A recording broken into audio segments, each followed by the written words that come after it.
Current affairs through MCQs जनवरी 2023 और ये part 6 है। हम हफ्ते में 5 पर आपके पास ये वीडियो लेकर आते हैं और इलियोस IAS आपको एक मंथली मैगजीन प्रोवाइड करता है जिसका डेमो है।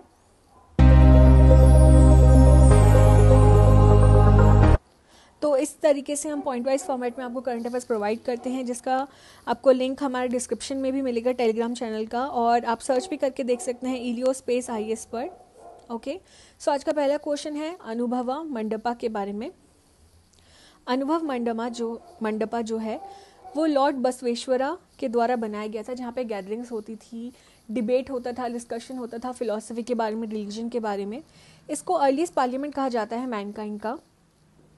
बट इसमें एक डिफरेंस है आज के पार्लियामेंट से कि जो उस टाइम पे जो मेंबर्स होते थे वो इलेक्ट नहीं होते थे, उन्हें नॉमिनेट किया जाता था हायर अथॉरिटीज़ के द्वारा। तो अब हम देखते हैं लॉर्ड बसवेश्वरा के बारे में भी। इनका जो टाइम पीरियड है वो 1105-1167 तक है।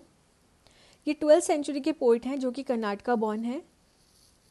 इन्हें सोशल रिलीजियस रिफॉर्म्स, अनुभवा मंडपा, वचना लिटरेचर और लिंगायत मूवमेंट के लिए जाना जाता था।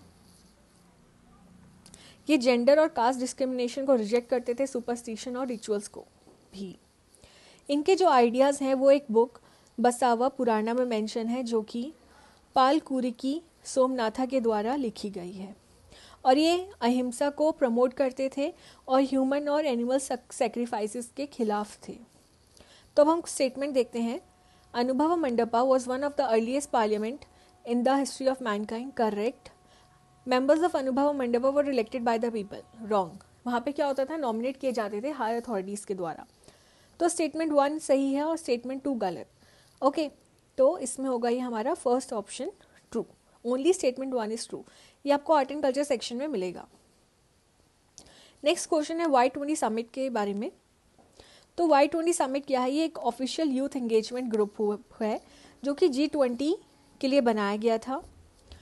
इसकी जो मीटिंग हाल ही में इंडिया ने होस्ट करी है 6 जनवरी 2023 न्यू दिल्ली में। ओके, इस वजह से ये न्यूज़ में है। ये यंग लीडर्स को एक साथ लेकर आता है एक सिंगल प्लेटफॉर्म में। इसमें डिस्कशन होता है, डिबेट होता है कि अभी जो ग्लोबल चैलेंजेस हैं उनके बारे में, और फिर वो रिकमेंड भी करते हैं G20 लीडर्स को कि आप ये चीज़ें आगे रख सकते हैं। इंडिया होस्ट किया था जनवरी 2023 में Y20 summit, okay, for the first time. तो स्टेटमेंट है Y20 summit is a platform where young leaders discuss debate global challenges. Correct. G20 leaders are directly involved in organizing and leading the Y20 summit. ऐसा कुछ नहीं है, G20 के leaders involve नहीं होते हैं। तो स्टेटमेंट 1 सही है, स्टेटमेंट 2 गलत है। Statement 1 is true and statement 2 is false. Okay, ये आपको मिसलेनियस सेक्शन में मिलेगा। नेक्स्ट क्वेश्चन है ओमान के बारे में। ओमान की कैपिटल है मस्कट। यहाँ पर हमने अभी हाल ही में क्या हुआ है कि इंडिया और ओमान ने कहा है कि वो टेररिज्म के खिलाफ जॉइंटली फाइट करेंगे। ओके, ओमान क्या है? वो ओल्डेस्ट इंडिपेंडेंट स्टेट है अरब वर्ल्ड में।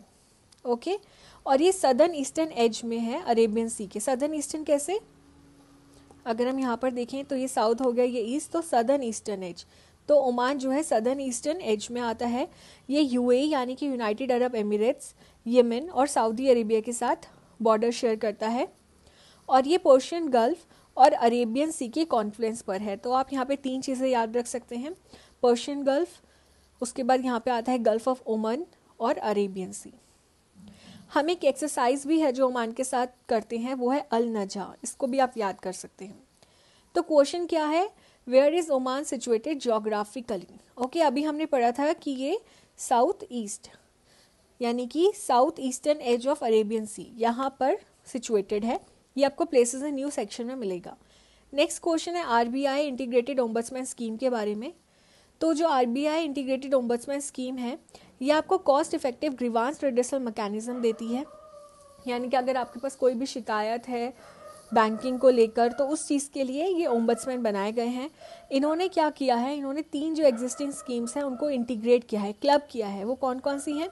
बैंकिंग ओम्बड्समैन स्कीम 2006 की, ombudsman scheme for non banking financial companies 2018 और ombudsman scheme for digital transaction 2019। Okay, और इन्होंने अडॉप्ट किया है 1 नेशन 1 ओम्बड्समैन। इन्होंने इन 3 स्कीम्स को इंटीग्रेट कर कहा है कि एक नेशन में एक ही ओम्बड्समैन होना चाहिए, ऐसा नहीं है कि आप हर चीज़ के लिए अलग ओम्बड्समैन बना रहे हैं।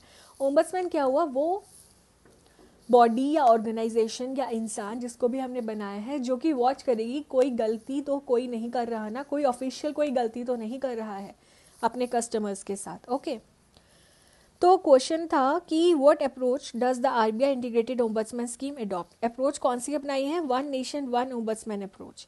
ये आपको गवर्नमेंट इनिशिएटिव्स में मिलेगा। और आज का लास्ट क्वेश्चन है डायबैक डिजीज़ के बारे में। डायबैक डिजीज़ क्या है, रिसेंटली हुआ ये है कि तेलंगाना में फिर से डायबैक डिजीज़ ने हिट किया है नीम ट्रीज़ को। ये फर्स्ट टाइम रिपोर्ट हुआ था 1990s में उत्तराखंड में, वो भी स्पेशली देहरादून में जो कि उसकी कैपिटल है। इसका रीज़न क्या है, एक फंगी जिसका नाम है फोमोप्सिस अज़ैडिरेक्टे। ओके, ये क्या करती है, ये लीव्स को, ट्विग्स को और उसकी इन्फ्लोरोसेंस को अफेक्ट करती है। नीम की जो लीव्स हैं वो इस तरीके से यहाँ पर आ जाती है।